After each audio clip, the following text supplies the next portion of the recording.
Ladies and gentlemen, welcome back. My name is Ace, and in this video I will be taking a look at a new keyboard from Logitech. Well, at least new for me, as they were kind enough to send me one. It's the Logitech full mechanical keyboard 710 Plus, or the G710 Plus if you will. You can see it in the back. But before we go into the unboxing and more, let it be known that there are time codes below in the description, which will allow you to skip to important parts of this video, may it be the unboxing or may it be the sound comparisons and so on and so forth. So having that said, I think the first thing we should do is unbox this full mechanical keyboard. After that we'll discuss the features of this keyboard and why it is pretty damn awesome. I've been recommending this keyboard for quite a long time, and I was going to get this keyboard myself a long while ago.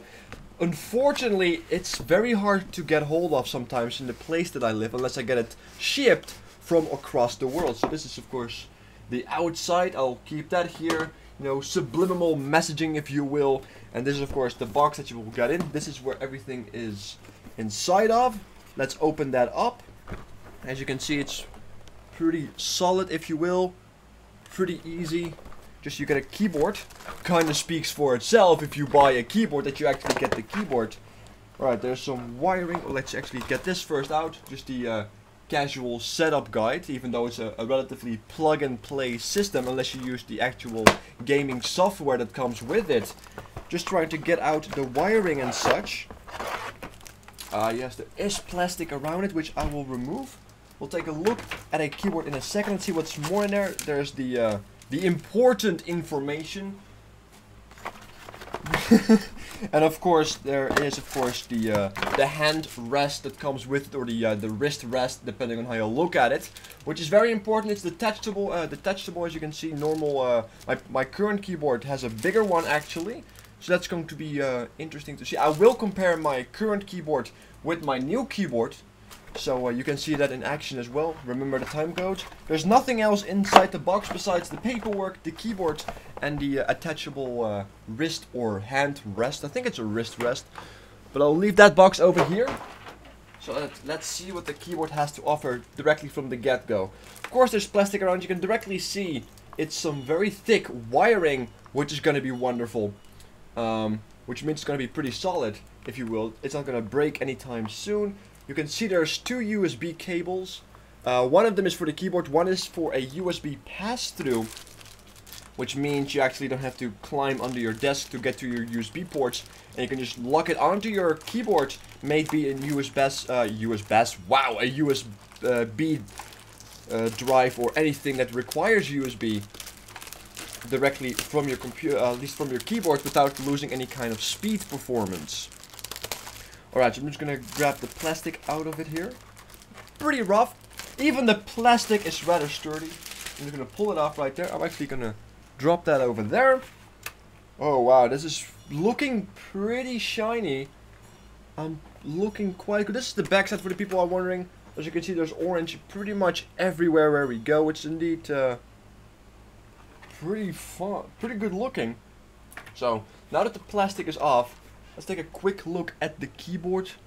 Not sure if my camera will focus properly, but as you can see, it's a pretty standard keyboard. And now that we have unboxed it and we have pretty much gotten it out of its shell, we should probably talk a little bit about the features. Starting off from what we can see. Well, like I said, we have the two USB cables, one for the keyboard, one is for a pass-through.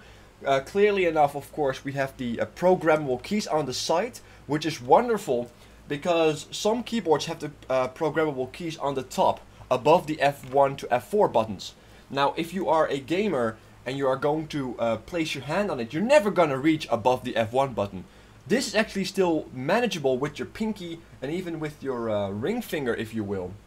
So that's pretty solid. Like that a lot. You can also see that the color scheme is gray silverish with shiny black and orange. Not a big fan of orange myself. I'm more of a blue type of guy. So that's a thing, but that's personal preference. Has nothing to do with, of course, the performance of the keyboard. Nonetheless, it looks pretty good. Even for somebody who doesn't like orange, I'm quite fond of how it looks. It looks pretty pretty good. I'm not gonna lie. What also stands out is, of course, that the WASD keys have a different color, as well as the arrow keys. They are light gray, which has a different purpose as well. But we'll get to that in the video once we are looking at the LED or the background lighting, because there's a somewhat of a special feature when it comes to the lighting to this particular keyboard, which is kind of neat. Now, we also can see, of course, the profile keys here on the top. We have, I believe, three profile keys right there, and a, as you can see, a desktop-game mode, which basically allows you to lock your Windows key, if you will, once you're in a game, so you don't accidentally tab out or get thrown to your desktop by hitting the Windows key, which is kind of neat. You can see some media keys right over here as well. You have the audio, volume, scroll, you have the mute button, you have the pause, play, back and forward, of course. And these are two keys that you don't really see all that often. Not sure if you guys can see that correctly, but one of them is just the general keyboard's light setting. There's 4 settings if I'm not mistaken, but there's also a specific light setting, and this is where the keys come in, because you can separately adjust the brightness of the backlighting for the WASD keys as well as the arrow keys. So very interesting right there. We'll definitely take a look at that once I plug it in. Having that said, it's pretty much a standard US 105 key keyboard with the additional programmable keys, profile keys, and of course the media buttons. So pretty standard. Let's see how sturdy it is. Oh yeah, it's pretty damn sturdy. This thing is not gonna go anywhere. I'm pretty sure you can do some serious damage with it. Talking about damage, I'm always a little bit worried about the these little legs of the keyboard as well, which will allow him to lift it up. There's no rubber on it, which is worrisome, which might make it easier to glide, even though if you don't pull them off, you have 4 rubber places, which pretty much will prevent gliding, and if you put the legs up, there's only 2 of them. Looks like they're pretty good against sliding, so not gonna see any issues with that as well. So that's pretty much the keyboard as we can see from the outside. Now there's also some stuff inside, of course. Now the LED light will take, at least the backlight, we'll take a look at in a second. Also the sound we'll take a look at, but most importantly for a gaming keyboard is of course the anti-ghosting and the rollover key, or the key rollover amount. Now I believe it's classed as 110 anti-ghosting keys, which is pretty solid, which means you're not going to lose any key presses if you're going to face roll. And also the rollover key, I believe, has a limit of 26, which means you can press 26 buttons before your keyboard tells you to get a life and doesn't do what you want it to do, probably. So yeah, you can pretty much face roll over your keyboard and everything should be acknowledged. So playing Rise in League of Legends should be quite doable. Oh yeah, I went there. Now, of course, 26 does seem a little bit low, but if you think about it, you only have 10 fingers. Even if you press 2 buttons at the same time with all your 10 fingers, you're only going to hit 20. So 26 should be alright. I don't predict any kind of problem with the anti-ghosting or rollover keys, due to the fact that it seems rather implausible to achieve that effect. But yeah, if you look at the old keyboards, of course, you can't even walk diagonally and reload at the same time before getting a beeping sound. So it's pretty much the gaming standard. So having that said, we have taken a look at the features. We have taken a look at how it looks. Kinda seems logical. So I think it's time for a comparison. So as you can see, this is my current keyboard that I'm using. It's a Gigabyte Avia Osmium, a full mechanical keyboard as well. Completely black with blue backlight. Now the reason why we are doing this comparison is to take a look and listen to the sound difference of the cherry keys, of course, because that's one of the most important things when you purchase a mechanical keyboard. What kind of cherry keys are you gonna go with? Now these are red cherries, and if I'm normally typing, now my microphone is still in a reasonable position, but if I start furiously typing, as you can see, as you can listen, it is pretty bloody loud. But cherry red keys are full gaming keys. Now, if you look at the Logitech one, let's actually back this one up real quickly. As I can do that. If I can do that. Stay, good boy. If I take out the Logitech one right here, if the cable wants to work with me, There we go. You can directly see it's also a smaller keyboard, the Logitech one. Even with the hand wrist, it's a smaller keyboard. So that's quite okay. Actually, I'm going to just real quickly switch this one to the other side. There we go. I think that's a better way of doing it. As I will figure out what... Oh, it's a really smaller keyboard. There you go. That's quite neat. But you can also listen to the sound, and it should be a lot quieter. And I'm pressing the buttons pretty damn loud right here. Having my normal audio placement of my microphone, or my normal microphone placement for my audio, if I want to use correct English. And it's a lot quieter, and this has to do with two things. One, these are cherry brown keys, which are considered to be the hybrid of the gaming meets typing keys.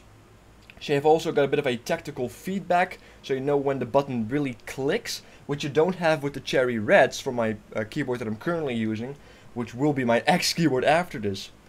And also on top of this, or I should say below of this, are damping rubber rings under each key, which means if you're going to press down really hard, it doesn't echo, because if I'm going to press down really hard on one of the cherry red keys without the rubber ring, you can really hear the sound difference. So if you tend to bottom out your keys, and if you are a furious typer as I am, then you will definitely do that. So this is going to make everything a lot quieter, which means my microphone is not going to pick as much sound up, which is only going to increase production value for me. So I'm going to have a good time. Having that said, we're missing lights right here, as you can see. Talking about lights, one thing to note, which I haven't seen before, I think, if I remember correctly, there's actually a special light for the game mode, so you don't, so you know when you can use and can't use your Windows button. Just something to note. But as I stated previously, as you can see, you can separately adjust the light of the arrow keys and the WASD keys. And as you can see, there's 4 light difference. There's off, bright, even less brighter, and minimal brightness and off again. So 4 settings, as well as for the keyboard. As you can see, brightest, and that goes down again until it goes off again. Now you can do brightest and then bring it down here on the keyboard. You can pretty much do whatever you like. It's all plausible. Quite happy with this. Unfortunately, as you guys can see, it is a white light. Not a big fan personally of the white light. I am once again more of a blue guy. So you can't also change this as far as I'm aware. It's stuck on white, which is unfortunate because we have seen Logitech use different colors of light in their keyboards in the past as well. Especially in their top-end keyboards. But to each their own, I suppose. It's not going to bother me all that much. It's definitely the brightest setting really annoys my eyes though. So I'm definitely going to bring it down at least 1 or 2 nudges. I'm going to bring it down at least 1. That's going to be okay. 2 is perfect. So that's going to be a good time. And having that said, this pretty much concludes my review of the G710 Plus. We have done the sound comparison. We have done the light as well. We have talked about the features, so you can definitely tell why I am really happy about this keyboard. Alright, and like I said, we are pretty much done with the review. Just to conclude a few things. It's a perfect gaming keyboard, which is a lot more silent than your usual gaming keyboard, courtesy of a cherry brown key, as well as that rubber damping sound, which is perfect for content creators as well as gamers that are gaming in an environment where they could annoy possibly other people with it. So definitely very nice as well. It's a very solid design. You can definitely see that it's quality, and that kind of reflects also in the price. I'm not sure where you guys live, of course, but if you live where I live, it's gonna be more expensive to buy depending on the shops usually, which means we're talking somewhere between 120 to up to 150 euros, excluding shipping. So pretty expensive, but you can definitely get some serious quality back for this. So would I recommend it? If you do have the money, definitely. I would recommend this mechanical keyboard in a heartbeat. If, of course, you are planning on using the programmable keys, and of course, if you are planning to using the media keys, because there's a lot of mechanical keyboards out there with cherry brown, with cherry red, with any kind of cherry you want, that only have the most important keys, the 105 US keys, if you will, so they don't have all these extra keys, which also will save you a lot of money, but they also usually don't have the backlight, and so on and so forth. So keep that in mind. But this is definitely worth it. I'm quite happy with it, and I can't wait until I get the chance to use this bad boy in combat. I hope you guys enjoyed this video. I hope you guys had something, got some knowledge out of this review. Of course, it's my opinion. Please check out other reviews as well to make sure that you have all the knowledge you need. And having that said, that's pretty much all there is to it. So take care.